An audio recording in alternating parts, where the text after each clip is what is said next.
ലോക്സഭാ തെരഞ്ഞെടുപ്പ് അടുത്തിരിക്കെ മണിപ്പൂരിൽ ബിജെപിയുടെ 4 നേതാക്കൾ കോൺഗ്രസിൽ ചേർന്നിരിക്കുന്നു. മുൻ MLA ഉൾപ്പെടെയുള്ളവരാണ് പാർട്ടി വിട്ടിരിക്കുന്നത്.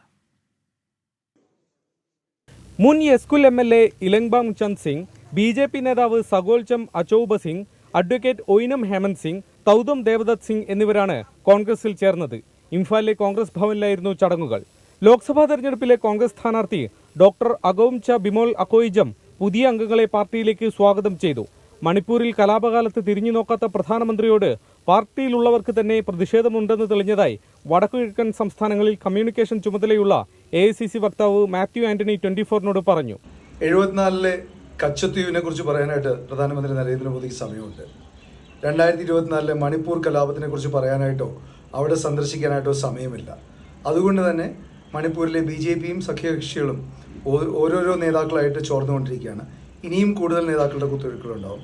മുൻ മന്ത്രി ഹേമോ ചന്ദ്ര സിംഗ് കഴിഞ്ഞ ദിവസം കോൺഗ്രസിൽ നിന്ന് രാജിവെച്ചിരുന്നു. ഈ ക്ഷീണം കുറയ്ക്കാൻ BJP നേതാക്കളുടെ പാർട്ടി പ്രവേശനത്തിലൂടെ കഴിയുമെന്ന് കോൺഗ്രസ് പ്രതീക്ഷിക്കുന്നു. മറ്റൊരു പാർട്ടിയിലേക്കുമില്ലെന്നും കോൺഗ്രസിൽ പ്രതീക്ഷയില്ലെന്നുമായിരുന്നു രാജിക്കത്തിൽ ഹേമോ ചന്ദ്ര സിംഗ് പറഞ്ഞത്. മുംബൈയിൽ നിന്നും ശ്രീനാഥ് ചന്ദ്രൻ, 24.